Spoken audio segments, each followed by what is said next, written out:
Kadosh Venirbad, à propos de la Haftara de Va'era, nous trouvons dans un des écrits du Rav Shlomo Aviner sur les Haftarot, un livre où il a écrit tout un tas de pensées juives sur la Haftara, et où il a exprimé des idées très originales. Je voulais vous faire partager cet enseignement et aussi ce témoignage dans lequel il exprime l'enseignement suivant. Un jour, des Juifs orthodoxes s'étaient rendus auprès du Chafetz Chaim, le fameux et éminent sage de notre génération, dénommé d'après le titre de son principal ouvrage, et ce afin de protester contre la conduite des habitants d'Eretz Israël, qui, selon eux, décevaient les espérances messianiques en négligeant l'étude de la Torah et la pratique des mitzvot, ce que d'aucuns appellent aujourd'hui les hilonim, c'est-à-dire des personnes dites entre guillemets laïques. Mot qui d'ailleurs dans notre tradition familiale est un mot qui était tabou, puisque en vérité, pour nous, un juif ne peut pas être hiloni. C'était une appellation idéologique, certes, venue et empruntée aux nations, mais qui est impossible à associer à l'identité même du peuple d'Israël. En tout cas, pour toute réponse à cette récrimination faite par certains de ces personnes zélées, le Chafetz Chaim leur cria un des passages bibliques de notre Haftara, la Haftara de Va'era, dans le prophète Yecheskel, dans lequel il est dit « Et ils bâtiront des maisons et ils planteront des vignes ». Vous voyez bien, leur dit-il, qu'il est question de maisons et de vignes et non de synagogues et de yeshivot. L'un, évidemment, n'empêchant pas l'autre. Il est évident que ce grand chacham, ce grand sage aspirait profondément à la création en Eretz Israël de maisons de prière et d'études, mais il acceptait cette nécessité que la résurrection du peuple juif commença par des stades pratiques et matériels devant servir de berceau à un éveil spirituel qui ne manquerait certainement pas de se produire ultérieurement. Nous pourrions comparer l'histoire de notre peuple à celle de l'individu. La naissance d'une nation comme sa renaissance serait similaire à celle d'un enfant. En effet, tout au début de sa vie, la préoccupation des parents n'est pas son développement spirituel, mais plutôt d'assurer son bien-être physique et affectif, de le nourrir convenablement, de veiller à son hygiène corporelle, à sa bonne santé, et de lui procurer tous les soins conformes aux directives médicales. Ce n'est que plus tard, lorsqu'il se sera construit un corps sain, S-A-I-N, et un psychisme fort et équilibré, que ses parents pourront lui faire gravir un échelon supplémentaire par l'étude de la Torah et par la pratique des commandements, la pratique des mitzvot. Eh bien, c'est l'image que nous présente ici le prophète Yecheskel, décrivant le retour des Juifs à Tzion, lesquels s'occuperont tout d'abord de construction et d'agriculture, car bien qu'il soit spécifié que le peuple juif ne vivra pas que de pain, mais également de la parole divine, il faut bien admettre néanmoins qu'il est bien nécessaire et obligatoire, en tant qu'étape préliminaire, d'assurer en premier lieu sa subsistance matérielle, puisque nous vivons dans un monde terrestre et matériel. Le peuple juif sur sa terre doit donc assurer sa survie sur le plan de l'économie et sur celui de la sécurité. À propos de la construction du temple lui-même, nos sages ont dénoncé un important principe. Bonim bahol ve'aharkach mikaddishin, tel qu'on le voit dans Merila 14a. Autrement dit, on construit d'abord le profane pour ensuite le sanctifier, le remplir de kedusha. Les pierres utilisées pour construire le temple recevaient effectivement une grande sainteté. Et il était interdit de s'en servir pour quelconque utilisation profane. Cependant, il était difficile d'empêcher les ouvriers de s'y asseoir de temps en temps, ou même d'y grimper au besoin pour la construction elle-même. C'est donc pour éviter la transgression du sacré que le règlement des chantiers de construction faisait surseoir la pénétration des pierres dans le cadre de la sainteté. Celle-ci restait donc profane jusqu'à ce que toute la construction fut achevée. Et c'est alors seulement qu'elles recevaient leur consécration ultime. Le Talmud explique cette mesure dans sa profondeur à l'aide du célèbre principe. La Torah n'a pas été donnée à des anges. Nous ne sommes pas des anges et nous ne pouvons pas d'emblée construire une réalité idéale dans sa perfection et dans toute sa dimension spirituelle. Ce n'est que petit à petit que des éléments de ce monde atteignent toute leur véritable valeur. La délivrance messianique tant attendue ne sera pas le fait d'une révolution soudaine, mais résultera plutôt d'une révolution et d'abord d'une évolution progressive qui, rétroactivement, eh bien, sera vue comme une révolution. Selon l'expression de nos sages, cette évolution se réalisera kima, kima, comme le dit la Gemara dans le Yerushalmi, Hageoula tavo kima, kima, la délivrance, eh bien, se réalisera par étapes, petit à petit, ainsi que le mentionne le Talmud Yerushalayim dans Brachot 1.1. Tout commence par le rassemblement des dispersés. Comme l'affirme le prophète Yereskel dans notre Haftarah, ainsi parle le Seigneur Dieu, quand je rassemblerai la maison d'Israël d'entre les peuples où ils sont dispersés, je me sanctifierai par eux aux yeux des nations, et ils demeureront sur le territoire que j'ai donné à mon serviteur Yaakov. Il apparaîtrait à première vue que le terme de sanctification ne soit pas adéquat de nos jours. En effet, sans vouloir discréditer notre peuple bien-aimé, il semble que nous ne soyons pas toujours un exemple de piété et de respect des lois. Ne serait-il pas malheureusement plus exact de parler actuellement de profanation du nom de Dieu? Cette question s'inscrit en effet dans une réalité qui nous désole et qui nous attriste profondément. Mais le prophète, Yecheskel, fait référence à une autre sanctification du nom de Dieu, celle qui consiste dans le retour même du peuple juif sur sa terre.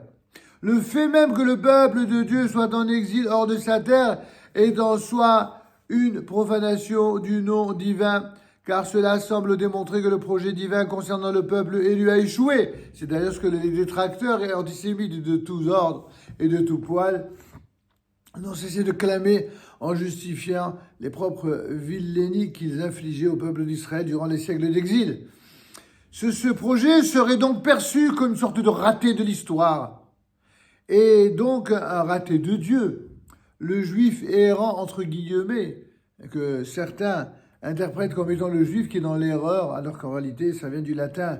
Le fameux errare humanum est, c'est celui qui est dans l'erreur, pas celui qui erre d'un endroit à l'autre, mais celui qui est dans l'erreur. C'est comme ça qu'on nous appelait, le juif errant, à travers le monde, parlant dans toutes les langues du monde, sauf la sienne propre. On parle, c'est d'un clin d'œil affectueux à tous nos frères juifs qui comprennent toujours pas l'hébreu. Eh bien, quand on voit un juif dans le monde qui ne parle pas l'hébreu, apparemment c'est un raté de l'histoire. Eh bien, en vérité, cette particularité éveille chez les nations des doutes concernant la crédibilité de ce projet, sur l'identité de l'authentique peuple de Dieu, et, comble de l'ironie, sur la providence du Créateur de l'univers lui-même, dont le peuple d'Israël est l'unique témoin authentique. Ce projet du Créateur semblerait ainsi n'être qu'une ébauche passagère, destinée à disparaître ou à céder la place à un autre projet et à un autre peuple à Dieu de plaise, comme certains ont jalousement caressé l'espoir depuis des siècles.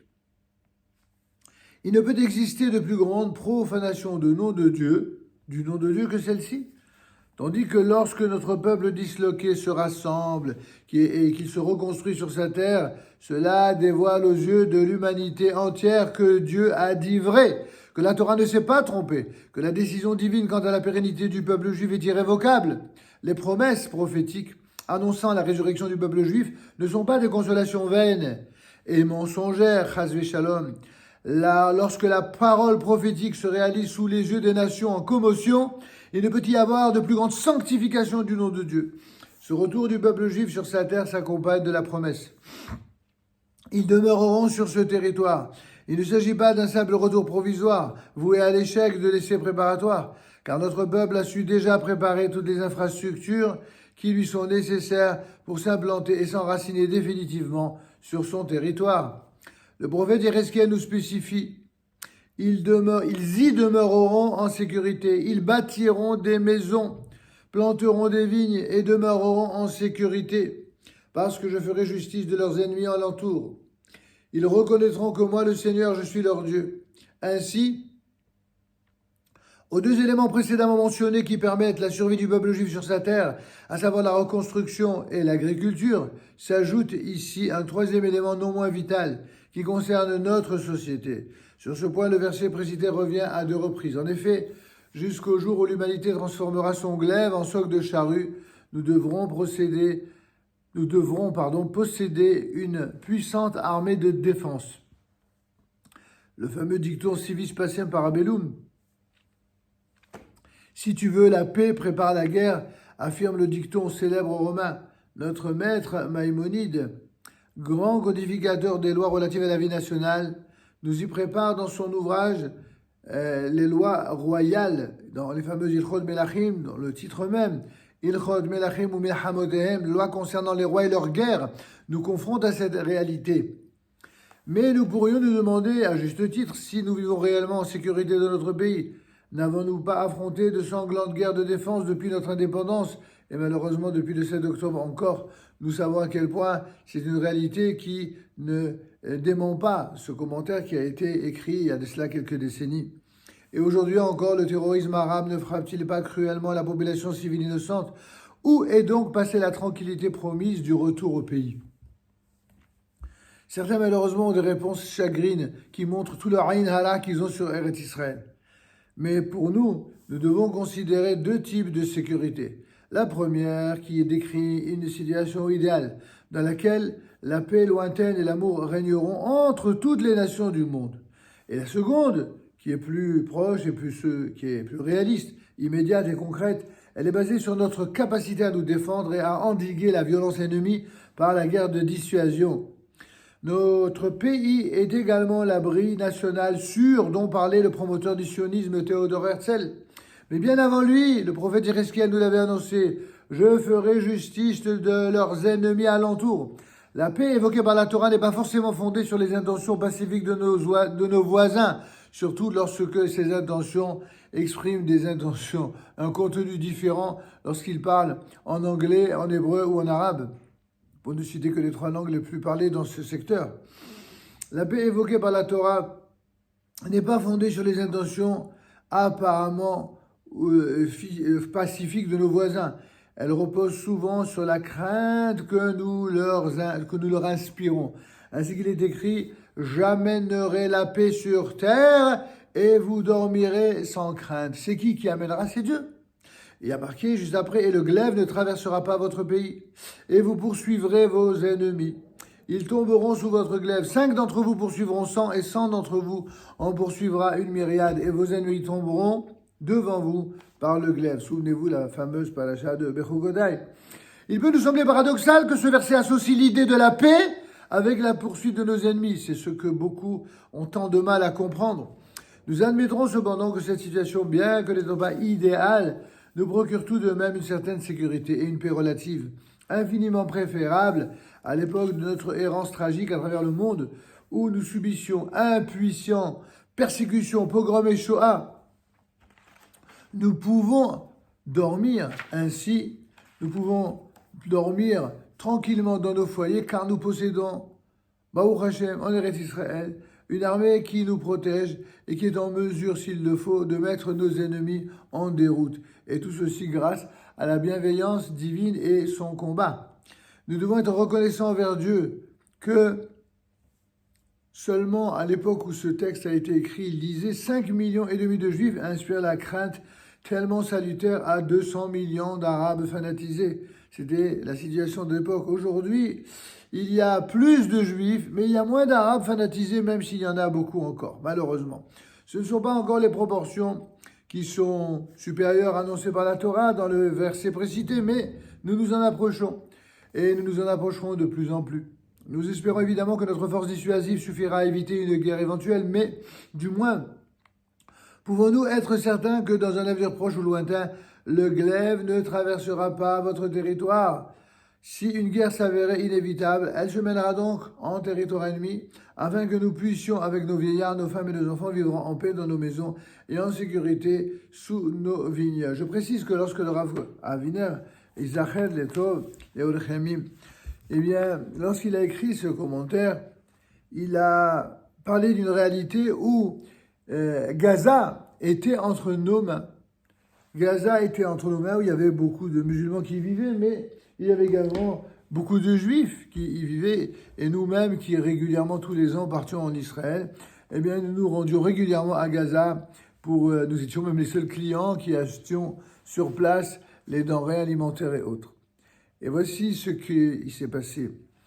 Au sein du peuple d'Israël, il y a eu des dirigeants qui, bien que leurs intentions probablement étaient des intentions qui étaient, de leur point de vue, salutaires pour le peuple, eh bien, ils se sont trompés du tout au tout. Ils ont cru que, en donnant un chèque en blanc de confiance à nos ennemis, alors que ces derniers n'exprimaient rien du tout comme réelle intention, et puis encore, en faisant tout simplement abandon d'une partie de nos territoires, simplement pour faire plaisir à certaines nations héritières de ceux qui nous ont massacrés pendant plus de 2000 ans, alors qu'on aurait ainsi la paix. On a vu ce que le processus de massacre d'Oslo a produit comme effet. On a vu ce que l'État dans l'État, ce que a constitué le Gaza, qui a été de façon unilatérale eh bien, remis entre les mains de nos ennemis, soi-disant pour avoir la paix. On a vu que non seulement on n'a pas eu la paix,